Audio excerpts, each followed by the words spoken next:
Hi, I'm Dave McLaren, and I'd like to welcome to the CLF Research Facility. This is home of G&L Guitars on Fender Avenue in the city of Fullerton, California.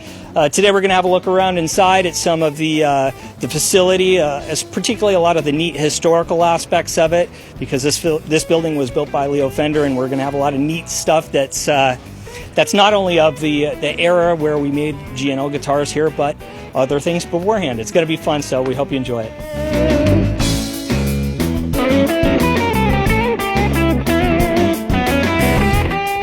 The Haas machines, these CNC machines, we use them to do what I call like the dirty work, sort of the heavy lifting. We use these to replace what were called pin routers. It was sort of the mid-century manufacturing technology that Leo Fender used back in the 1950s and 1960s at the Fender company. Essentially, you would have a template screwed onto a block of wood and push it around while a big rotating bit would come down. It was somewhat dangerous, unsafe. And we ran those until 2006. And in place of those, we use the Haas VF4s, and that just does the dirty work. The beautiful thing I think about this shop is while it has a couple of pieces of the modern tech, they're only used to replace sort of the dangerous dirty stuff. And beyond that, all the handwork is still done the same way it's always been done here. And this building, it's been operational since 1976, when the first other brand of instruments were made. So let's take a look at a couple of machines. For example, if you look at these machines and you look at these benches, they're all made with what's called angle iron. And this is very simple stuff to chop and weld together. And historians that are familiar with the old Fender factory, way back, the old pictures and so forth, they would see benches and machines made out of the same angle iron. And that's because this place was constructed sort of like a similar way as to what Leo had made work at his Fender company before he'd sold it. So things like this that we'll shape, do a little edge sanding on the sides of the neck, freehand. These are Leo machines. So they're things that he'd already pioneered before he created this factory and opened it in 1976. If we look at things like this, the fret presses, some of these things well predate even this factory, but they were with Leo. So we have even some benches and toolings and things that was once served time at the Fender company, use in Fender production, later used in Music Man production here, and then G&L production. So these things, they look like ordinary factory floor objects, but many of them are quite old and I think really contribute to the feel of history here. It started with rich tapestry. It's even beyond the brand that we make here today, but all of the brands that Leo Fender touched. And we can, in ordinary artifacts like benches, those things sort of, I feel like resonate sort of. So old benches, old presses, we don't use these often now, but what these are is, this is for putting the radius on the fingerboard. This is the old-fashioned Leo Fender method. So you would have the neck screwed on facing down, right, with a flat radius on the top, and you would have this sanding and rock this, and they would move it to other parts of the belt to make sure it's nice and smooth. But this would put the radius in the fingerboard, and you could adjust these to length. So whether you might have I think this might be 12-inch radius, or let's say on an early Telecaster, they would lower it and have, say, a 7 1/4-inch radius, little arm like that. So what you're seeing here is an artifact. While it is of this era here, the building, 1970s, it's very much the same thing as what would have made Fender guitars in the late 1950s certainly through the mid-1960s. And once you put the radius on, you would go to another machine over here, and this would put the fret slots on and the slot for the nut. Well, we don't use this today. You're looking at, if you wanted to see, what did it look like in the 50s and 60s when all those old magical things, this is exactly what it looked like.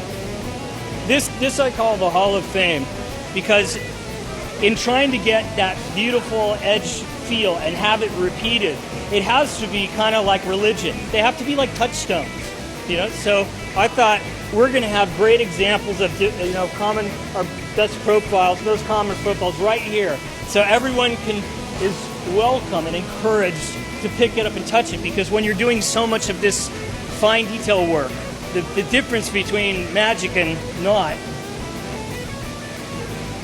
it's done by hand, and you need a reference point sometimes to check in to make sure that your perception hasn't drifted, right? So the Hall of Fame with Happy Leo is here.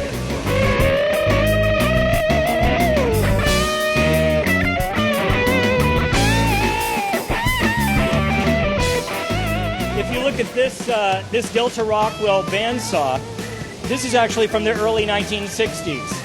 And this traveled with Leo Fender. So when Leo Fender moved his office and laboratory out of the Fender company to his CLF Research, Clarence Leo Fender Research building, which was nearby until it moved here, CLF Research. This was once in Fender's R&D. And it was in Leo's little shop there, and it traveled with him. A beautiful Delta Rockwell, early 60s. I think it just needed a few bits. Actually, my brother has already restored the bits that have to go on here. But we're going to move this down to custom shop because they really want to have this beautiful old Leo Fender's bandsaw. You know, looking at the carts and the benches, again, they're all the same construction, the angle iron. In fact, all of these carts and these Leo machines, like the sander here, they were all constructed by a man named Ronnie Beers. And Ronnie Beers worked for CLF Research as a sort of a handyman. He did all kinds of stuff. He could fabricate all kinds of stuff with metal and wood and so forth. And Ronnie worked for Leo at Fender. So when he left to start his CLF Research, in 1966, Ronnie came with him. So Ronnie never left. He kept working all the way until spent his last years working here. And so all these, even the machines that look like the old Fender machines, were made by the same guy. Isn't that crazy? But everything is kept in good working order. Just because it's old doesn't mean that it's bad. In fact, in many regards, these old machines that we are kind of infinitely rebuildable and replaceable, they have a solidity to them as though they were built to last. They weren't thinking 5 years, 10 years. It's like they assumed they should last for decades and decades with maintenance. And that's sort of like something that I feel was in the G&L instruments, where if you look at the Saddlelock bridge, how beefy that is. Everything felt like it was military, industrial quality and grade, as though it was designed to last forever. And I want those attributes of the machines and the things that Leo left us to really be felt in the instruments that we make today. That they have that same kind of feel of quality and precision and care that Leo put into this factory, Leo put in the instruments, and the people who made his machines put into that.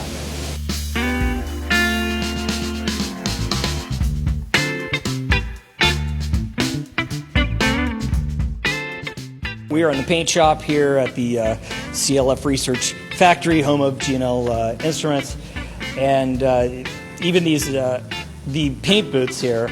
These are also as old as this building, so as you can see what's left of the original permits from 1975.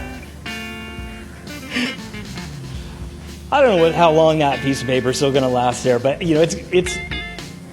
it's just awesome to think that this artifact, again, the permit from Leo Fender's time is still active. So it's sort of like with even things permitting, it's sort of like I have to sit in his seat now and take care of things like that. It's still Leo Fender's thing, but I have to now drive. It's the odd things where you feel like where you realize that now with his now having his company, it's like, okay, you have to now take care of things that he personally took care of, and that's sometimes the connection of them where you see the things that are with Leo Fender on it. Sometimes it hits me. It's like, whoa, this is a responsibility that I have. It's not just any guitar company. I have to be sort of a steward of his ship, So I have to look out for these things, but I cherish things like that. Just an ancient permit on the wall. But the thousands and thousands of guitars and basses that have gone through here since 1976, it's just, and to think about all the smiles they put on people's faces all over the world. It's things like that, just an old paint booth. It feels magical to me, It's like I don't want to replace anything. I want to try to keep the old things going as long as I can, You can, but again, things like this are quite serviceable. These good American Binks booths,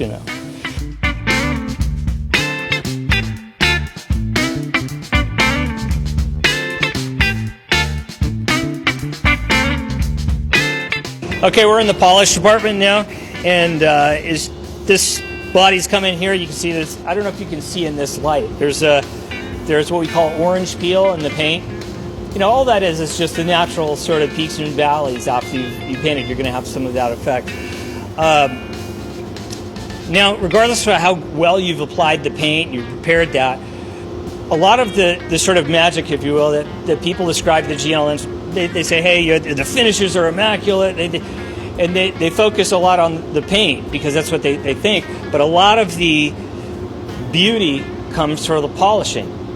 So, you could look at a mass production car that's red, or you could look at a Ferrari that's red, and maybe they look kind of the same from a distance. As you get up close, you see the Ferrari, and it's like still water. You look at that beautiful, smooth, glassiness to it. That's the work of the polish department. And what we do here with the cut and buff really isn't any different than what a lot of people do. I think we just tend to do more of it, frankly. It's not magic. It's just effort. But I think it really shows, and Leo Fender left a very high standard for us. So the things that we inherited here were his standards.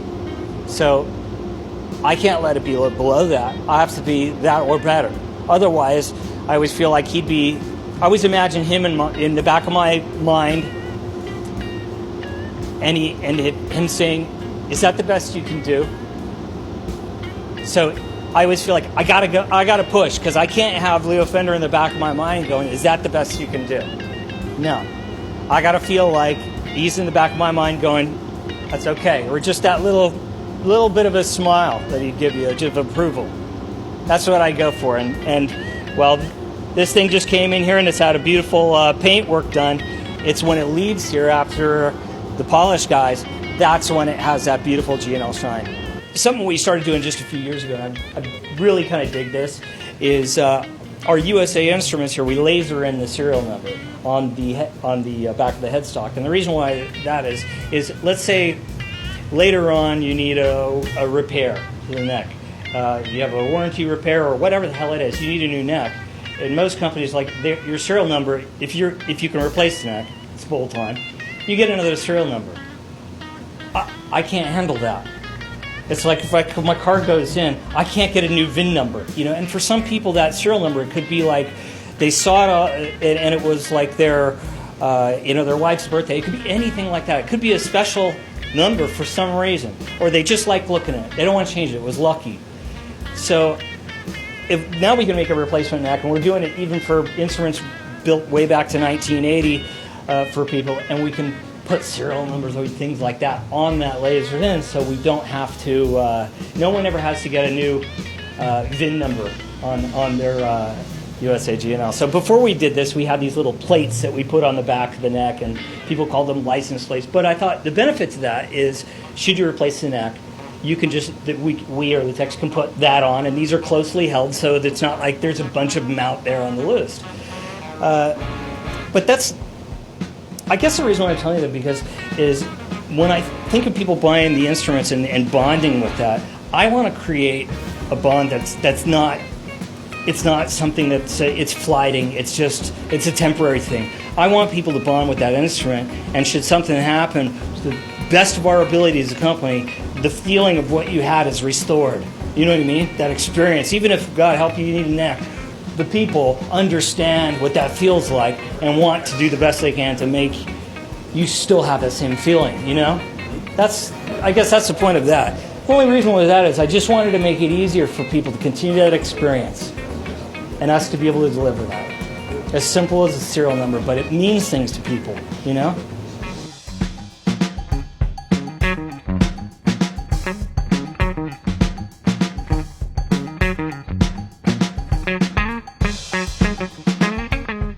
Now we're in Leo Fender's lab. This is sort of the heart of the CLF research facility. Everything, all the benches and things like that you see in here, these even predate this building. So before 1975, when this building was constructed, Leo's benches and things, they were at a place nearby on Elm Street while this was being built. And before then, it was inside the Fender company. So people wonder why is there stuff that looks so much like benches and things that look clearly older than this mid-70s building. That's because these were just his workshop that was one within the Fender company. So this story, I'll just share this one with you because I just learned this one last year. For all these years, I had no idea why these benches were painted a different color. Because usually the benches and the inside the lab and inside the factory, as we saw out there, you see these angle iron things with the plywood tops and plywood backs. But they would be just maybe silver with just a natural color on the top.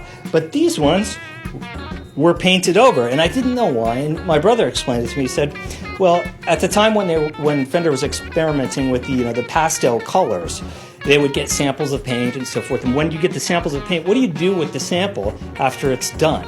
So they ended up having all these little cans of samples of paint around. So things would start to get painted, and this was a prototype of the surf green. And Leo thought this bright color would be good for his benches because, as you can see, he's got all these little parts and so forth.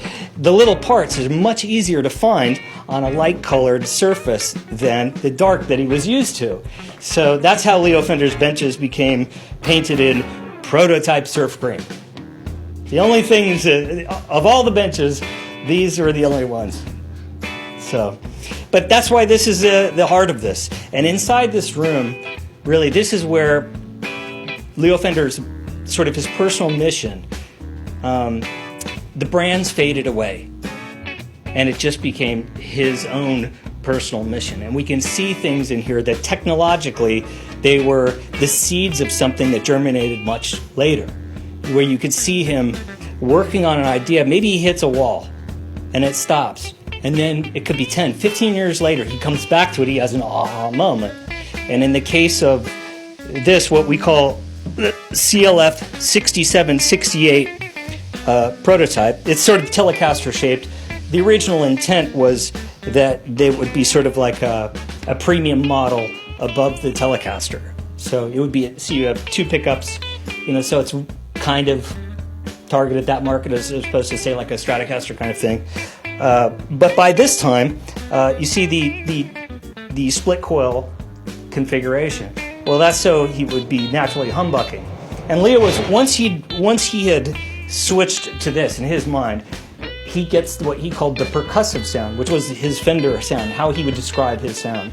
You'd get the percussive single coil sound, but without the hum. And he settled on this. So after, like, say, the Electric 12, boom, he was really into this idea. So this would incorporate those, but they would also be lightly wound because it would depend on a full-time preamp.